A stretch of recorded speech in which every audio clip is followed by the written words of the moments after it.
Okay. So, welcome everyone to January 25th, 2024, our Joint Powers Authority Board meeting of the Wyandotte Creek Groundwater Sustainability Agency. I'll never do all that again. First up, we'll do the Pledge of Allegiance, right behind us here. Ready. Salute, pledge.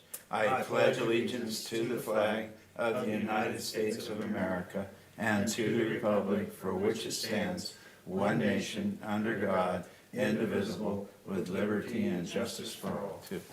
All right. Next, please call the roll. Bill Connolly, Here. Janet Goodson, I'm showing as absent. William Bynum, Here. Chris Daly. Kyle.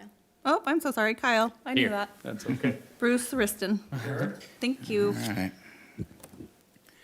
If anyone would like to speak on anything not agendized, the public's more than welcome. We just cannot take action on it. Any interest in speaking? I have no submitted speaker cards. All right. No electronic cards on any items this meeting? Okay. No. Then I won't bring it up again. Next up under regular businesses, appointments to GSA board.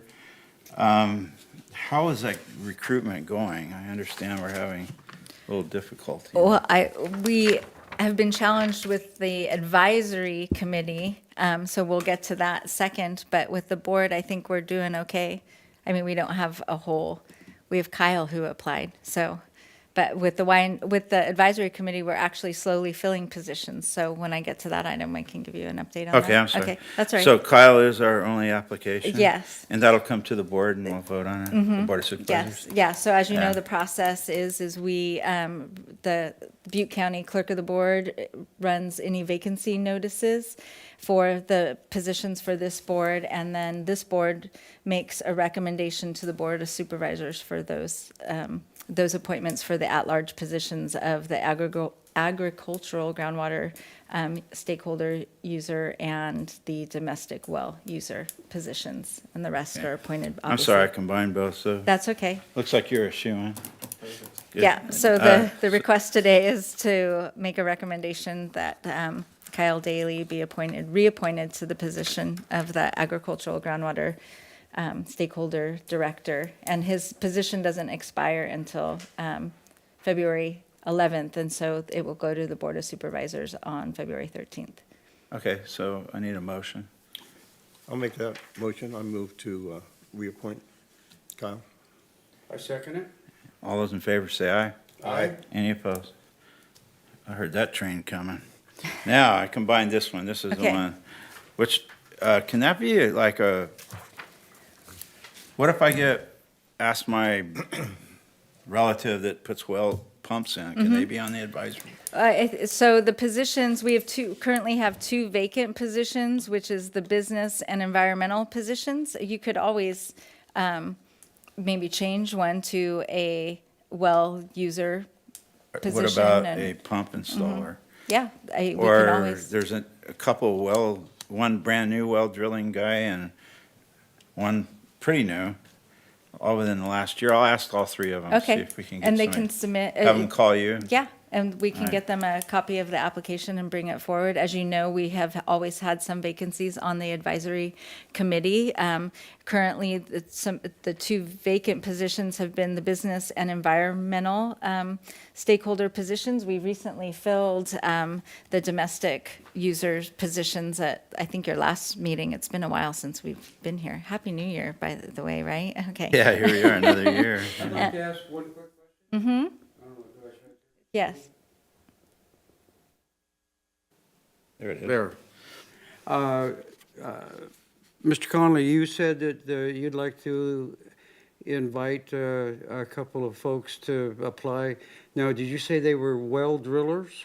There's a brand-new well driller, I've never met him, one that's in the last year went into business, and then my brother-in-law that does pumps, so maybe between the three, I'm just gonna ask them if they're interested. Okay, I think to me, that sounds like a good idea. Then we get, a professional opinion firsthand. And If they're interested. if they're interested in, sort out some of the things that people complain about, we would have somebody that would know whether they were legitimate complaints or not. So, okay, thank you. Right. So we did run, actually from a water commission meeting, actually, we had someone that came and spoke, and we realized that he made comments to the water commission on the recharge action plan that we were preparing, and we realized that he's in the Wyandotte Creek subbasin, so he's a business, would be a business stakeholder, and so we approached him because he has been wanting to get involved, and we approached him and said, hey, we have a vacancy on the Wyandotte Creek Advisory Committee, or the WAC. And so what you have in your packet today is the application submitted by Mr. Joe Gleason for the business stakeholder position. So the recommendation is to review that application if you haven't already, and appoint the business stakeholder position with Mr. Gleason. He is an olive grower, right, Autumn? He works at Eamon Olive. Oh, yeah. Manager. Oh, okay, yeah. That fits.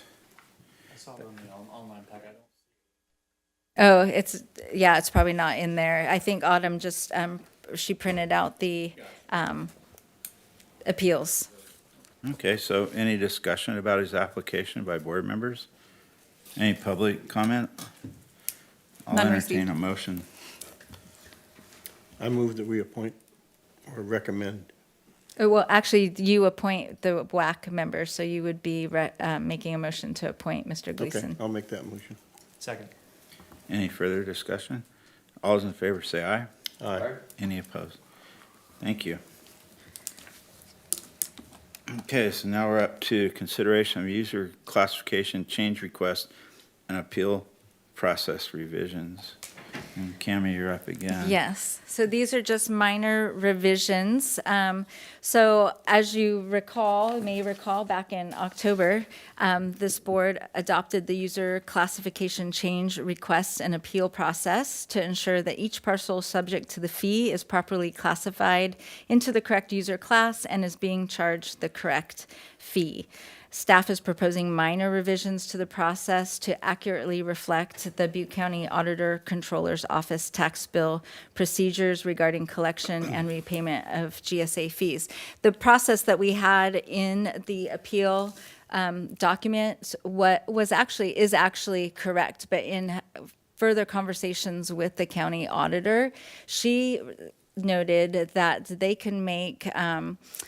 we can make revisions to the tax bill and apply it to next year's tax bill. So if you recall, there were some discrepancies in the fees, particularly because of the acreage. The consultant used the GIS data acreage versus the assessor's tax roll acreage. And so on some of those parcels, there was a slight discrepancy. It might have been like by a quarter of an acre, a half an acre and such. So the fee that was charged could have been slightly overcharged or slightly undercharged. We can fix that and have it be reflected on next year's tax bill. So we can also, indirectly, we would be refunding them because it would be deducted from their tax bill next year, any overpayment from this year. And then anyone that was underpaid because of those discrepancies it would be increased. And we're talking for a majority of them, less than $5. How many people?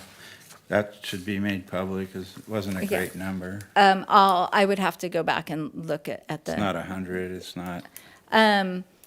Well, I would have to go back and look because Okay. we calculated it for Vina because of the, at that point, there were people, that board decided to refund Could we fairly or say correct that it. it wasn't the majority of people were taxed wrong? I'm trying to make Yeah, a statement here. Yes. You could say a majority of the people were not incorrectly charged. So, Because only the worst comes out, right.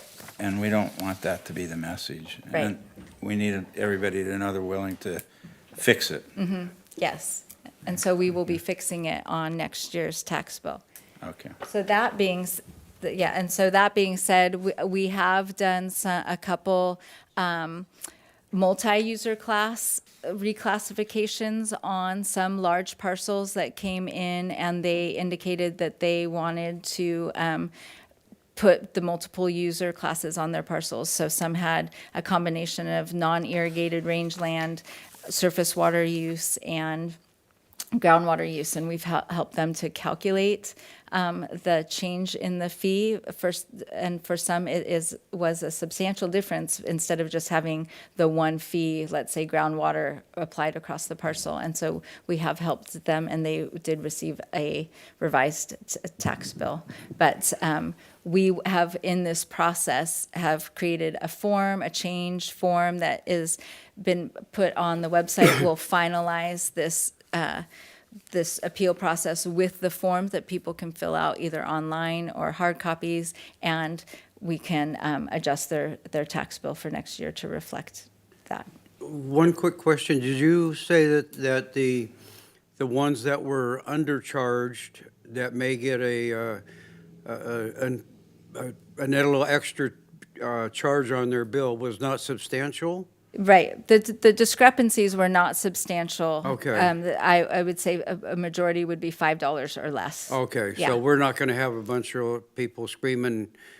With hundreds of dollars? No. Yeah, No. okay. That's what I was curious about. Yeah. Besides, Okay. we have your name on the website as to who to call. Yeah, well, thank you. I just changed my number. Yeah. Should get better the further Yes. down, like this initial year, getting it off the ground is gonna be kind of tricky, and there's gonna be some, adjustments and corrections and stuff, but it should get better going Yes, forward. absolutely. Why, is there a reason why instead of doing the refund, we're doing just a credited or thing for the subsequent years on your tax bill? Is there a reason we can't just if they overpaid, just refund that money?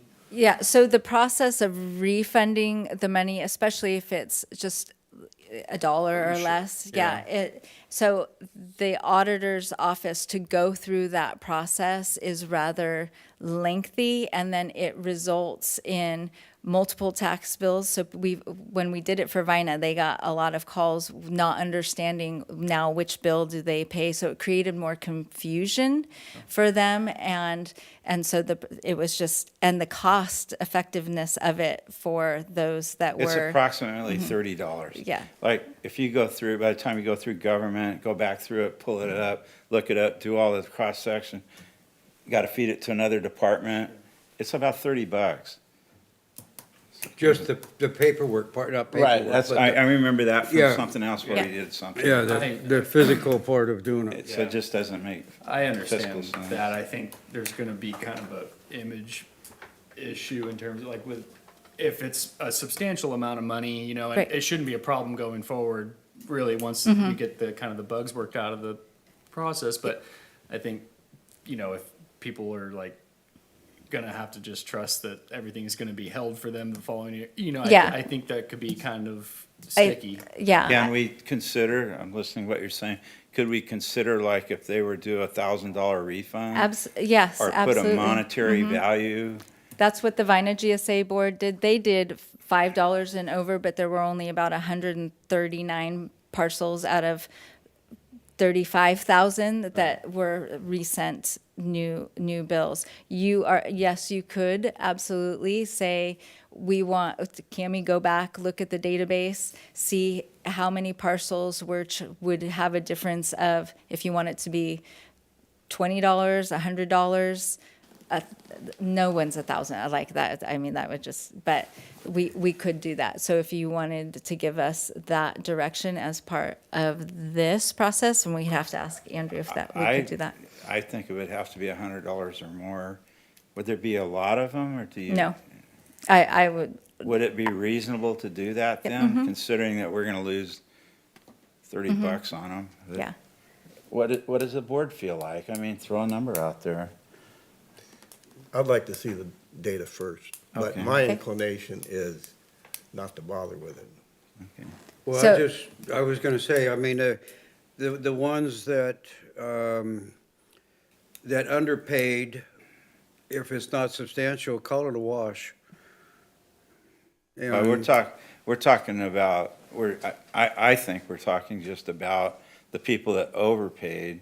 Okay, could you bring back the numbers? that- Yes. Okay. Because I know where Kyle's gonna get the pressure. If somebody's owed $500, they're gonna call you up and say, hey, right?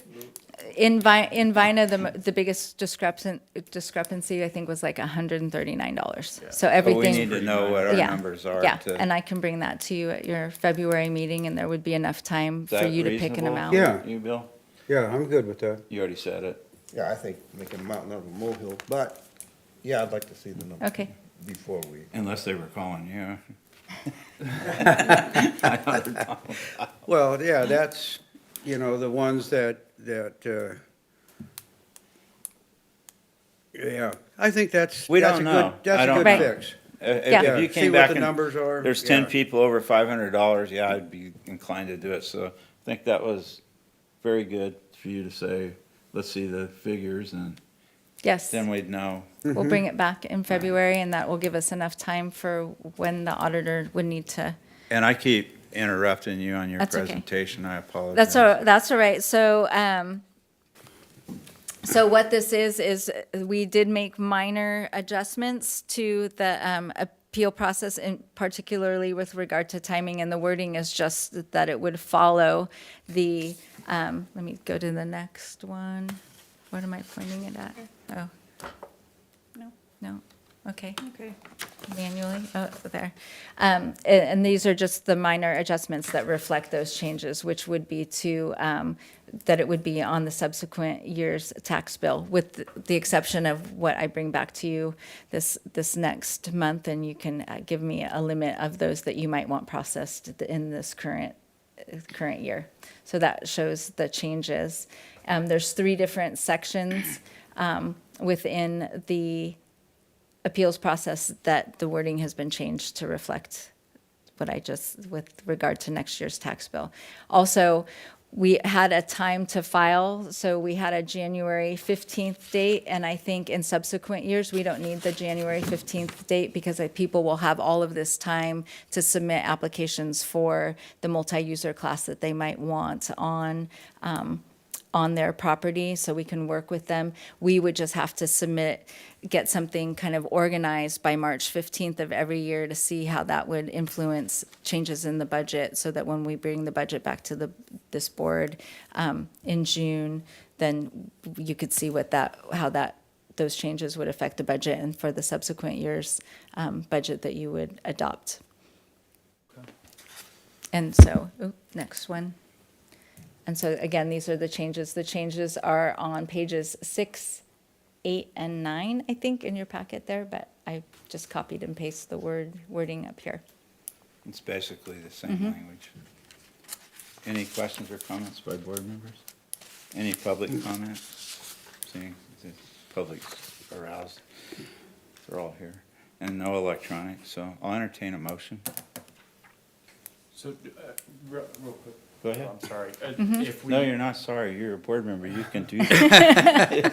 if we approve this now, but then would we just have to amend this in February? depending No, on- I think this will be the policy going forward, but you can do something different if you decide for those that were overcharged by a certain amount. We can still file that and take care of that this year, but I think this is for the policy moving forward in subsequent years. See, that was a great question because it clarified it.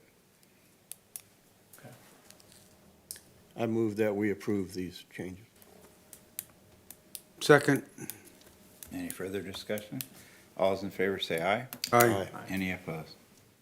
And just to clarify too, that March 15th deadline is the assessor's office deadline for us getting changes in, so that when we come back in February on the 22nd, you say, we want you to submit new bills to those that need refunds over X amount, we still have till the March 15th deadline to get that to the assessor, and then she can issue those. And I understand that land use doesn't change that much, Right. really.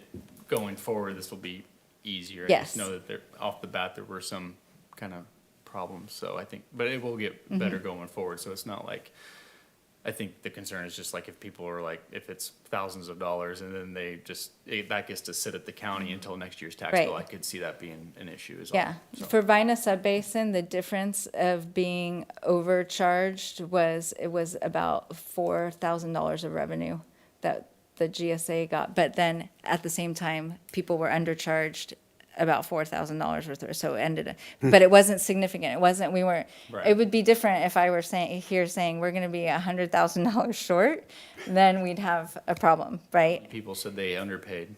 No, we didn't get anyone offering to Nobody come. offered that. Nobody called up, right? Yeah. That was very good.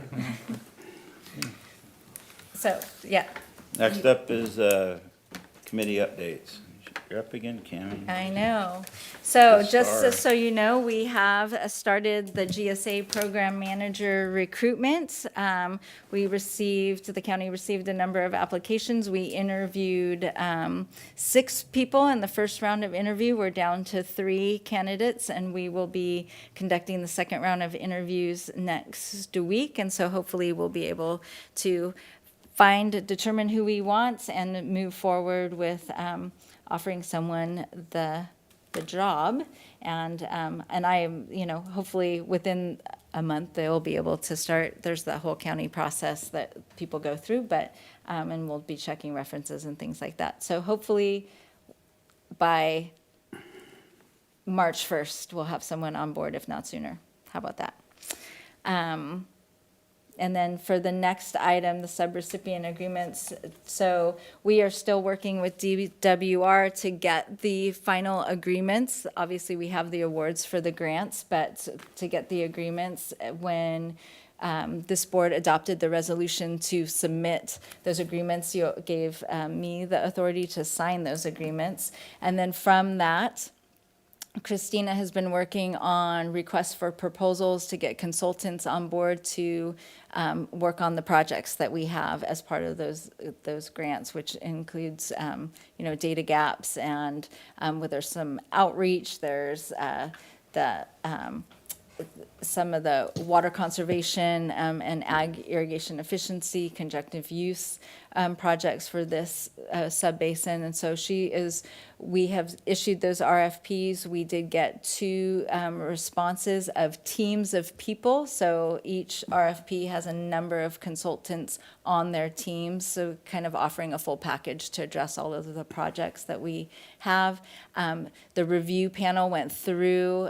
They are going to interview both groups, and that will be next week on Wednesday, the 31st, and hopefully they'll figure out how they're going to select those consultants, and then we will work on getting subrecipient agreements together so that we can hopefully bring those subrecipient agreements to this board in February to sign. And so the department will be managing those projects and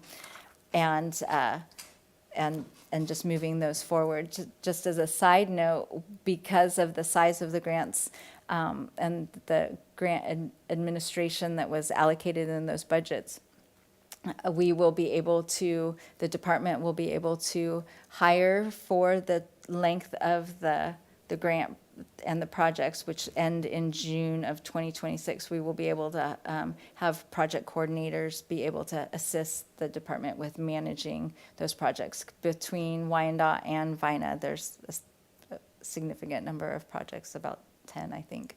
10 for one and 5 for you. And then Thermalito has one project, but they're pretty much good to go. So That position will be funded through the grant. Okay. right, That's already been taken not care in of. addition to the budget that you adopted. So, and then once those budget or grant funds are expended, then those positions will sunset. Okay. And we're looking at either hiring project coordinators or utilizing the county's our department's on-call consultants and having them designate kind of an extension of staff extension of our staff, having a designated person to assist us. So figuring out what is the best approach based on the types of projects that we have and the technical need and subject matter expert for some of those projects to really assist us with implementation. Yeah, quick question. What do you feel as far as part-time job, full-time job, one-third job? So what we've identified is there would be a need for 2 project coordinators, one mostly for the GSA's project, so it would be a full-time position for all of those projects. And then the county needs to hire a project coordinator for just the projects that the department has from other grant sources. So Okay. a full-time position is what we anticipate. Okay, And that's what's been budgeted for the next Right, 2.5 okay. years. so there's enough work to keep them busy for full-time? Yeah, we just want somebody that will be able to just keep the projects moving. It's a lot of work to get done in Right. 2.5 years. Yeah. Yeah. Yeah, that's the big thing is The timing. somebody to crack the whip, if you will. Yeah. Okay. And Thank you. that's all I have to report. If there's other questions on other items that aren't on the list, I'd be happy to answer that. You know, the county's going out for engineering study, drainage at Palermo. There might be some cross-pollination for a future project, maybe passive recharge upstream or anything like that. And then, of course, Wyman's Ravine, passive recharge along there would stop localized flooding along Highway 70. Just thoughts, I don't know. Yeah, that project, the drainage plan, master plan for Palermo includes looking at opportunities for recharge and using some of that water in that way. So it does include that as part of that plan. Any other questions or comments? No, I'm good. Any public comment? Can't take action on it today since it's not agendized. Okay, class dismissed. We'll see you back here next month on February 20.